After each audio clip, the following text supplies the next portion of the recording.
It all started on an autumn night. My friends' names, John, Hemley, and Michael, and I decided to visit the abandoned church. Rumor had it that the spirits of those who got lost inside still lingered there. When we opened the door, we were met with a musty smell that hinted at years of abandonment. Every step we took made the wooden floorboards creak, and the old paintings on the walls seemed to watch us with their hollow eyes.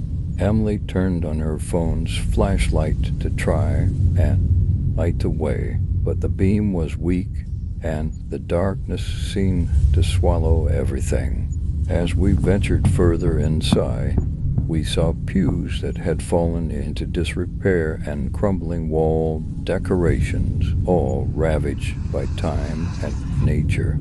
Michael whispered, "I feel like something is really wrong here." John, trying to be brave, replied, "These are just old stories.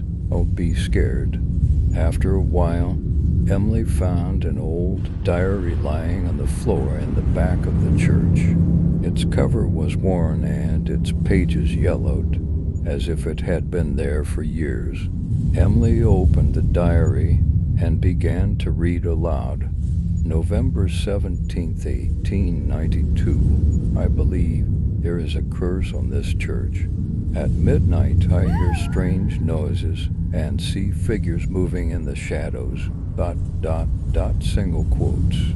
When she read those lines, we all felt our skin crawl. Suddenly, the silence inside the church was broken by an echoing scream. Emily's eyes widened and, with a trembling voice, she asked, "Did you hear that?" We all looked at each other in fear and decided to move towards the direction of the sound. This was the biggest mistake of our lives. As we moved deeper inside, the darkness grew even more intense. It felt like the walls were closing in on us. John said, "I don't know if this is a good idea," but by then, we had already lost our way back. Everything was happening so quickly. In the back of the church, under a large cross, we found an old cellar door.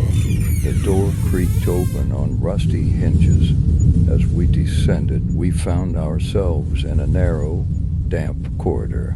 Every step echoed, and the walls seemed to send those echoes back to us. At the end of the corridor, there was a small room.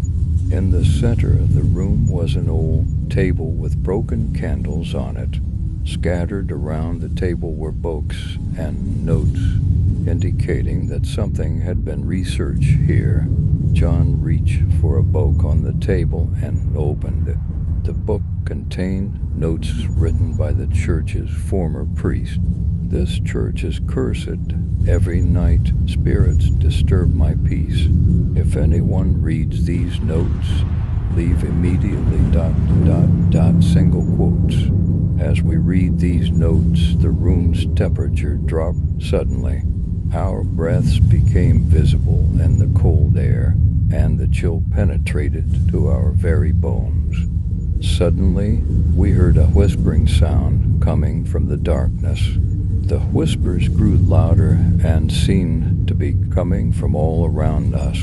Emily panicked and screamed, "We need to get out of here."